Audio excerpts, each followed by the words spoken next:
Satu, kita create satu area besar sehingga kalau ada acara-acara bisa terakomodir seperti acara peluncuran bukunya Pak Bamsud. Kedua adalah VIP yang punya akses sendiri langsung dari parkiran, bukan melewati tempat tadi. Yang ketiga, kita mau capture area suasana Bali gitu. Di depan laut, pemandangan gedung. Ini kan saya rasa mungkin satu-satunya restoran di Jakarta ini yang punya view gedung-gedung dengan air begitu di depannya pas kan. Dan nantinya kita dalam waktu 2-3 bulan lagi akan ada kapal di situ kan. Ada kapal yah lah, tapi tanpa mesin gitu. Kita pakai untuk restoran. Jadi combining semua maka lahirlah Parley. Kita dari groundbreaking sampai dengan selesai pembangunan itu sekitar 6-7 bulan.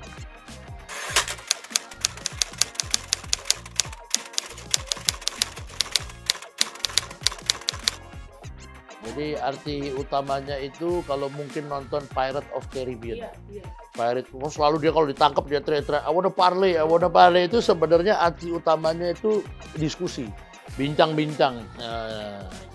Ya, makanya menjadi kata dasar atau kata awalan dari parlemen. Karena parlemen itu kan to discuss gitu, untuk mendiskusi. Memang bahasa Prancis. Bedanya parley yang Prancis itu pakai apostrophe.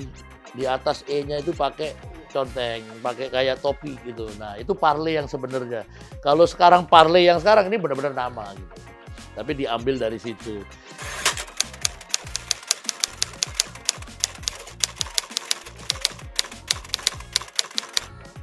Jadi memang kita putuskan setelah melakukan research and study, orang Indonesia itu mostly suka Indonesian. 90%-an itu orang Indonesia, they love Indonesian food.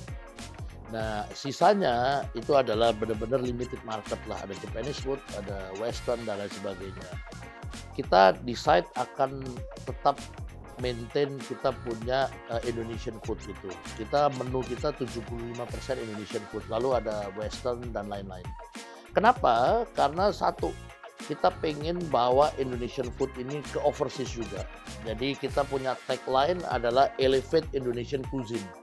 Jadi mengangkat contohnya di sini hampir di 34 provinsi yang ada itu boleh dibilang 80% ada makanan di sini.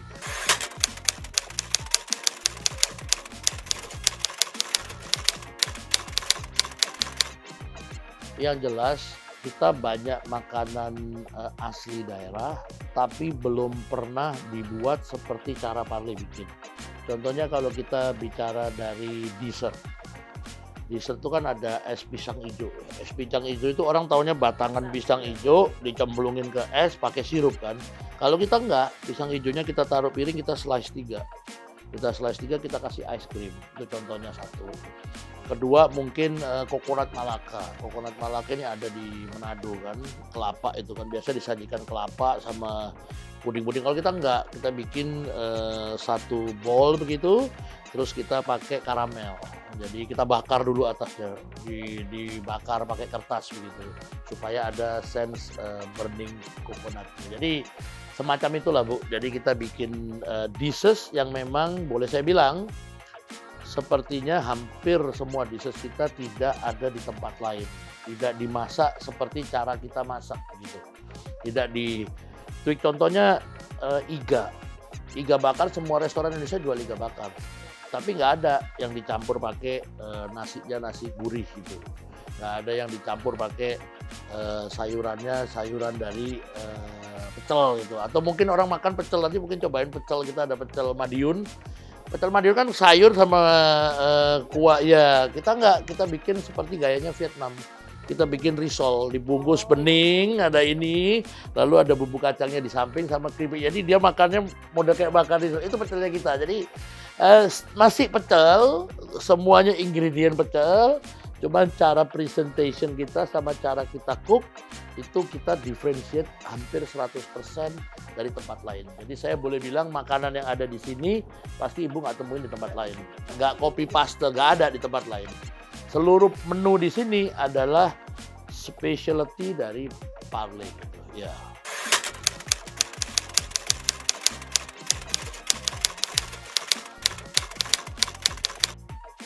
Saya boleh bilang average, makanan di sini sekitar 100 sampai 150.000, itu average.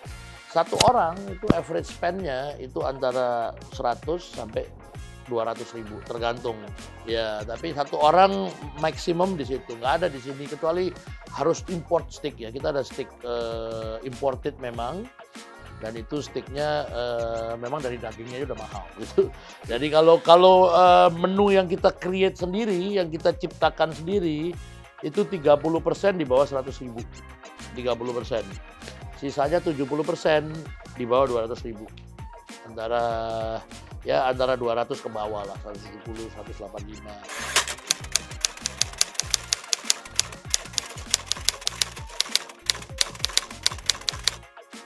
Seperti saya bilang tadi, harus bisa cater event-event tetangga sebelah. Event-event dari gedung parlemen yang biasanya launching buku, press conference. Makanya kita bikin satu area kapasitas sekitar kurang lebih 300 orang, memang dengan seating yang lega begitu, memang untuk meng-cater kebutuhan itu. Lalu kedua, saya sebenarnya paling nggak suka ini. Yang kedua ini adalah most of restoran, hampir sebagian restoran itu ruangan VIP-nya itu di belakang restoran. Jadi kita sebelum masuk ke ruangan VIP itu kita dengan tamu VIP kita tuh harus fashion show dulu nih orang-orang. Nah ini saya nggak suka, makanya kita create VIP area dengan akses sendiri, orang drop off langsung bisa masuk. Nah ini ada sekitar 3 VIP dengan total capacity ini sekitar 75. Seating capacity satu VIP ini sekitar 25. Lalu yang ketiga, kenapa kita bikin outdoor area seperti ini dengan nanti ada kapal? Karena saya lihat banyak ya orang Jakarta yang passionate gitu ya, sampai mereka harus terbang ke Bali hanya untuk ke beach club. Nah ini kan ironi ya, sementara kita di Indonesia memang banyak beach, tapi di Jakarta boleh dibilang tema beach club yang diusung ini baru belakangan terjadi, ada di Peak. Tapi Peak kan jauh. Nah kita nggak perlu beach sebenarnya, kita cuma perlu air, jadi kita bikin di danau. Kita bikin seperti beach club begini, nanti ada kapalnya, ada jet ski, tapi suasananya juga suasana beach club, makanya musiknya apanya casual banget gitu. Jadi itu kenapa ada 3 area dengan desain sedemikian rupa adalah untuk akomodir tadi.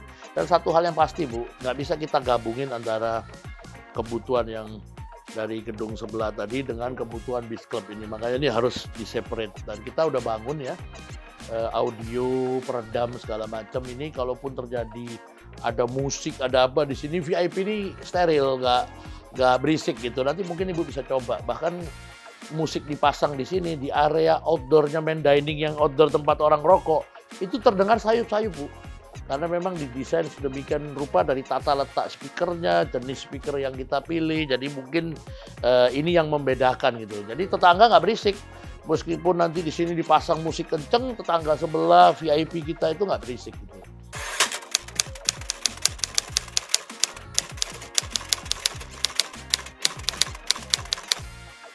Jadi kita akan tayangin live musik itu saat ini, mulai dari Rabu, Kamis, Jumat, Sabtu yang di main dining. Tapi yang di main dining ini saya minta simple, akustik, jazz, trompet, maksimum 3 orang. Kita nggak mau heavy, nggak mau, makanya drumnya pun kita pakai yang elektrik. Terus yang boleh tampil di situ yang menonjolkan akustik, saksofon, trompet itu yang kita pakai di situ. Karena musiknya harus live gitu. Kalau di sini memang full performance band. Karena kan kita pengen juga orang-orang yang kesini itu selain DJ, itu juga nanti di sini Rabu, Kamis, Jumat, Sabtu. Juga dia ada live musik. Live musik itu starting dari jam 7. Ini masih dapat gitu kan. Saya rasa mungkin juga satu-satunya di Jakarta, satu restoran, 2 band, 2 tempat band, 2 DJ band main di satu restoran, mungkin di Jakarta. Orang lain kan 1 band, 1 tempat, satu restoran paling 1 band. Kita 1 restoran, 2 band.